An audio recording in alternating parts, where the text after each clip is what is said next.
City of Virginia Beach, and I hereby call this special meeting to order at 6:00 p.m. on this 17th day of September 2020.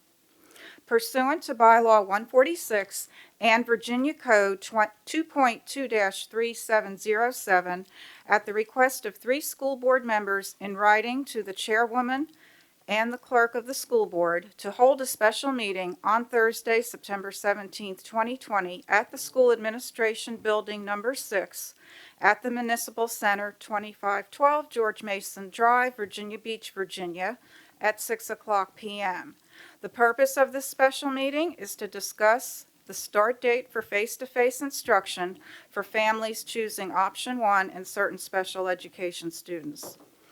Also, pursuant to the state of emergency related to the COVID-19 pandemic, the governor's executive orders, the Virginia Freedom of Information Act, as amended by the Virginia General Assembly, and the school board's April 7th, 2020 emergency resolution, the school board and selected staff members will meet in person at the school administration building. However, at this time, it's impractical and unsafe to allow other persons to attend the school board meeting due to physical distancing and safety precautions related to the pandemic. Members of the public will be able to observe the school board meeting through live streaming on bbschools.com, broadcast on VBTV Channel 47, and on Zoom. With that, I call this meeting to order and ask our clerk for a verbal roll call. Madam Chair, present in the school board chambers are Ms. Rye, Ms. Melnick, Ms. Felton, Ms. Anderson, Mr. Edwards, Ms. Riggs, Ms. Manning, Ms. Weems, Ms. Holtz. Participating via Zoom at the present moment is Ms. Owens. Thank you. So that brings us to adoption of the agenda. Motion to approve.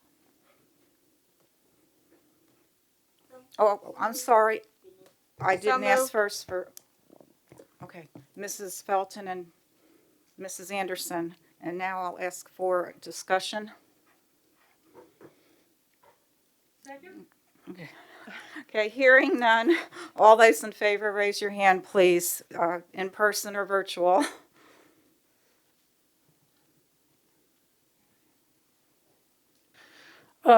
It's members that approved are Ms. Rye, Ms. Melnick, Ms. Felton, Ms. Anderson, Mr. Edwards, Ms. Riggs, Ms. Manning, Ms. Weems, Ms. Holtz, and Ms. Owens via Zoom. All opposed? And there is no opposition. All right, so with that, the agenda is approved. Thank you, Madam Clerk.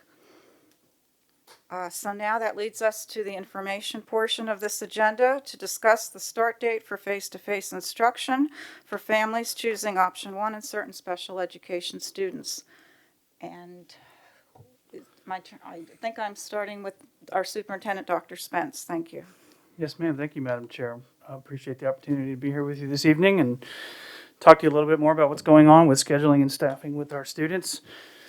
As the board will recall, at our last meeting together, we had shared that, and in a communication last week, we had shared that we would begin bringing certain special education students back to school, and that was something we would look at, and then we shared in a communication last week that we would do that on September the 22nd. We also had conversation about could we do that for other students, and so my team and I was particularly working with Dossal and the elementary leadership, looked first at our pre-K students, our youngest students, and then at what other grade levels at the primary years we could bring back. And so you probably saw in the communication that went out on Monday that we intend to bring back pre-K through 2 students on the 29th of September. We got confirmation from our principals that they felt they had the staffing and the ability to make that happen with partnering with other schools. We'll talk a little bit more about how they're doing that.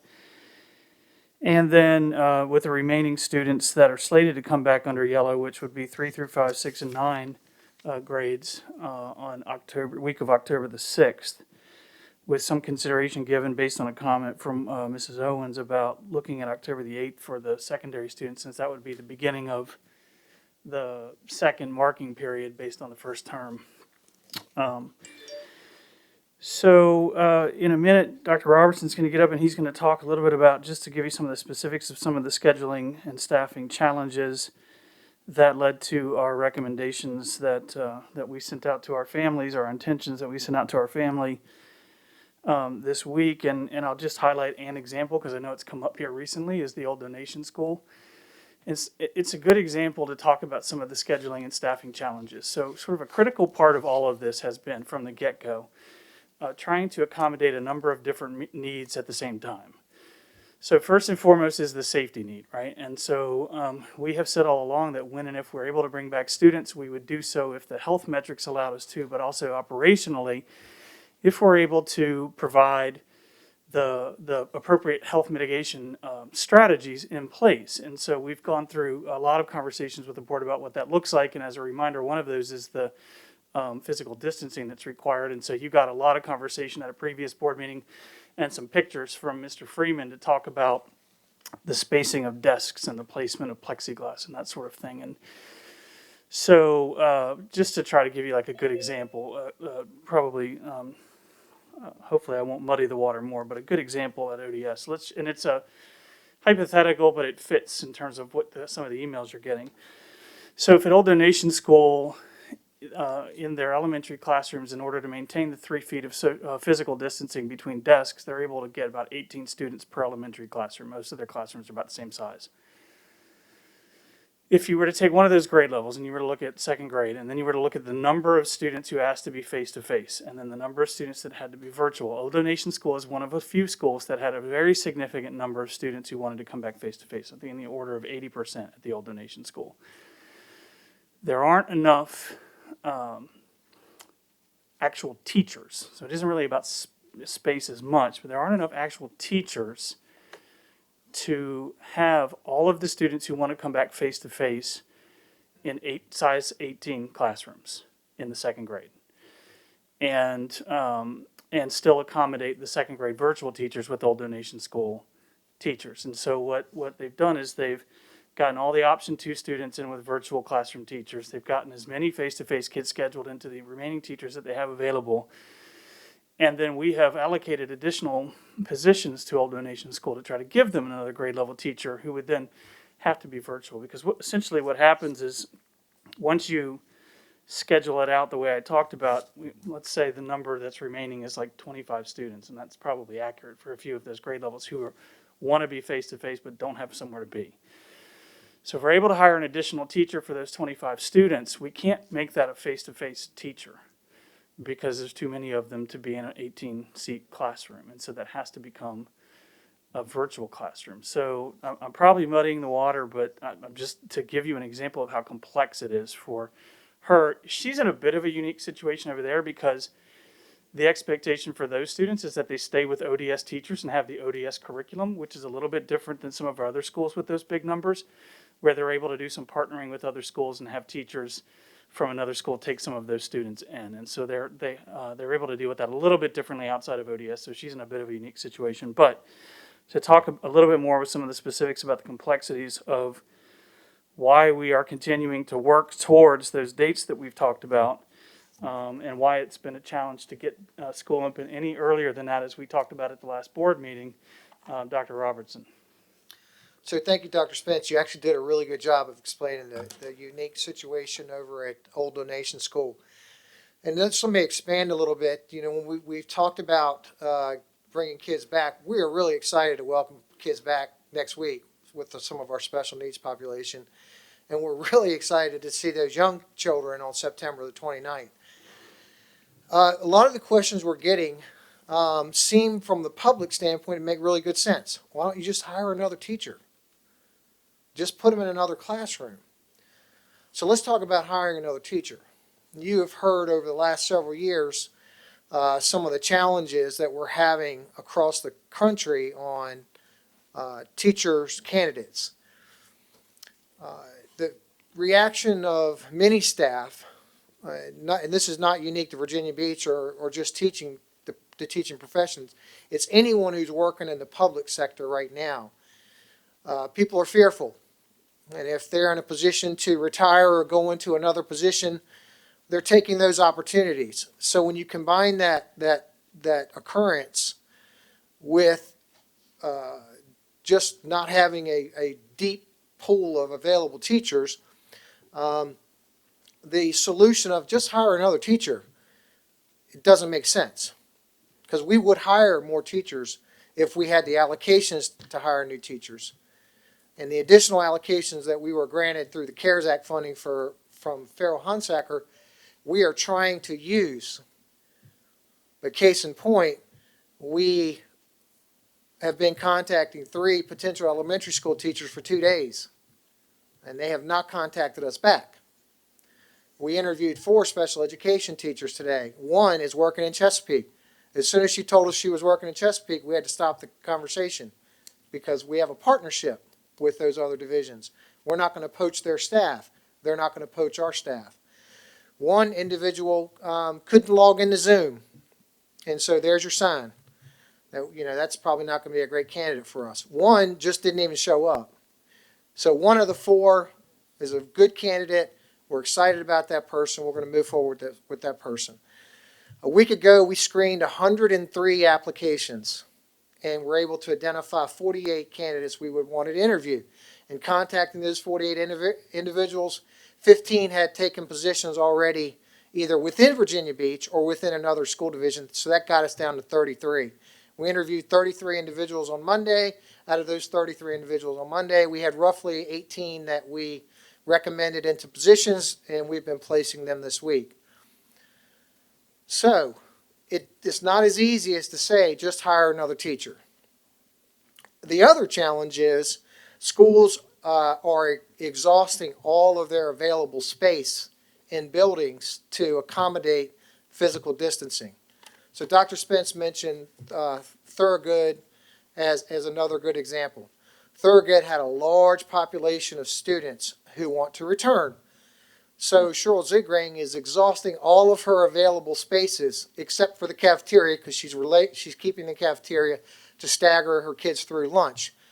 So the library is being used. Every room is being used. An art room is no longer an art room, it's a classroom, so that she can accommodate those individuals. Now one could say, well, how can Thurgood meet that need, but Old Donation School can't meet that need? Thurgood can meet that need because the elementary schools have gotten together as an elementary team. I think you remember 2 meetings ago I talked about the importance of team. We're Team Elementary School. Those principals have gotten together and they've done some trading. They have looked at their numbers and said, how can I maximize my numbers? And when I maximize my numbers, can I get some kids from other schools, or can some of my students go to other schools? So they've partnered up to maximize the numbers across all 55 elementary schools. We've kept our Title I kids together in Title I schools because that's important for Title I services. We've clustered our schools together so kids aren't going across the city for their virtual learning opportunities. And by doing so, we can bring all of our elementary, our pre-K kids back in on the 29th.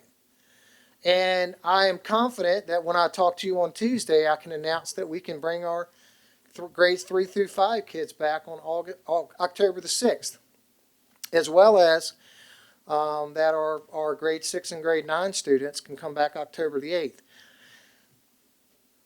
Secondary is a much more different beast. And it's because of the various schedules and course selections that students take, and the different certifications of our teachers. So we have now collected information from every school where we know how many extra kids they have in every class by block. So I have a spreadsheet: Advanced English 6, Block 1, Advanced English 6, Block 3, Core Math, Core English, Block 1, Core. So I have that for every school. So it goes across the category, and at the end, it gives me a total number of kids that we would need to serve in what we're calling the Central Virtual Learning Center. So we're going to look to take care of those. But within those numbers, there's another story. And the other story is we'll have a school, we'll take French for example. French is a foreign language that is not taught at all is not taught at all schools. So you could call it a singleton. Unlike some of our neighboring divisions who took the approach that we're going to tell our teachers, you're going to teach whoever's in your classroom. Whether they're face-to-face or virtual, if they're in your classroom, you're going to teach those students. We know how important it is to this board and how important it is to school leadership and Dr. Spence that we honor our teachers. So we went to Dr. Spence and got approved from Dr. Spence and Mr. Honsacker to use CARES Act funding to come up with a stipend to go to the teachers and say, if you would agree to teach kids in virtual and face-to-face at the same time, we're going to recognize that with a stipend. And over 50% of our middle school teachers and over 80% of our high school teachers said, yes, I'll do it. I'll keep my kids and do the same. Not everybody did, which creates a problem. So let's use the French example. If a French teacher who's a singleton has decided that he or she is not willing to take those and keep those kids, what happens to those kids? Where do they go? Our solutions are we can see if there's any matches at different parts of the city. And if there are, we can try to match those kids within the same block with kids from another part of the city to maybe create a full class, a full a full virtual class. But French just happens to be a subject that's not taken widely across the entire city. So my direction to the principals have been, you exhaust all your opportunities to serve these students. But when you get down to it, if you can't serve this kid, then that teacher needs to agree to teach the kids assigned to him or her, and we will pay them a stipend. And this is occurring regularly with some of our singleton courses and a lot of our elective areas. It's a much easier solution to work out with common courses because, if you've got an Algebra 1 class across the city, you're more likely to be able to find the sufficient numbers to create a class in the virtual learning center to serve those Algebra 1 students. So we're going to try to staff those positions before we go back to teachers. But the reality is we've taken the approach in Virginia Beach, we've put students first and we've put staff first. And in doing so, we have made our challenge that much more difficult. It was the right thing to do, but it has made our work more difficult. And that is why it's taking time to work out all these solutions. We have a great plan to get it done. And obviously it's worked. A week ago, we were like, I need 2 more weeks. But then because of the partnership of the schools, particularly with our pre-K2, I was able over the weekend to say, yeah, I think we can go September 29th, and we can.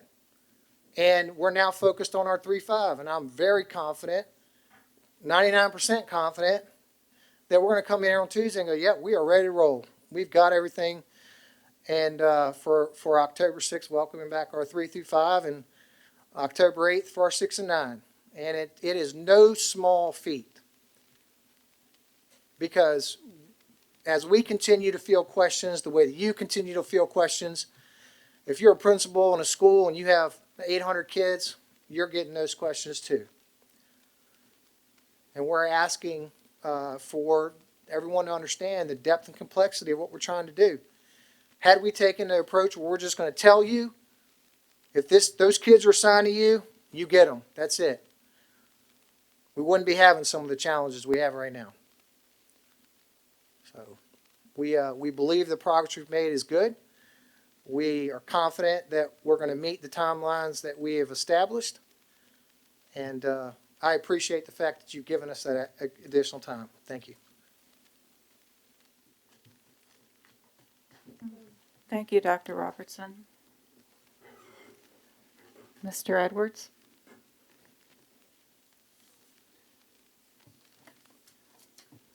I want to thank Dr. Spence for this update and Dr. Robertson as well. He has, by email and website, I apologize, that's a robocall It is from our as schools. we speak. Wow. He has by email and our website and phone been keeping us all and all of our stakeholders, particularly our parents, students, and staff, well informed on the process and progress in reopening. But I know some are too busy to read all the emails. I find this meeting totally inappropriate and unnecessary. Clearly, this body should not and will not order the superintendent to do something which is unsafe and for which we are not and cannot be prepared to do. If we have questions that cannot wait 5 days, Dr. Spence and staff are always available to us by phone and email. The frequency of our meetings should not be driven by the political cycle. I therefore make an unqualified motion to adjourn.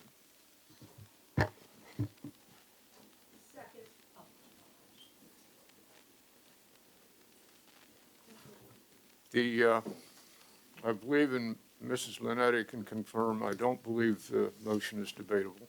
Oh, my God. Correct. A motion to adjourn is a privileged motion. It's not debatable. It's got a second, and you do have to vote on it. It requires a majority vote to pass, and once that passes, there's no further business of the body once it passes for the evening.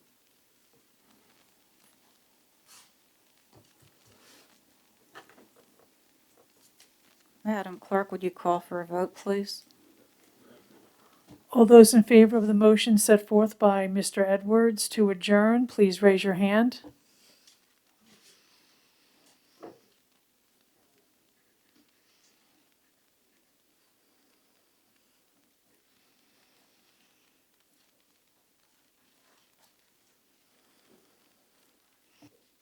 Thank you. Those opposed, please raise your hand. Miss Hughes has been trying to get on. Is she on? Ms. Hughes is on and she's raised her hand. Ms. Hughes, is that a negative vote?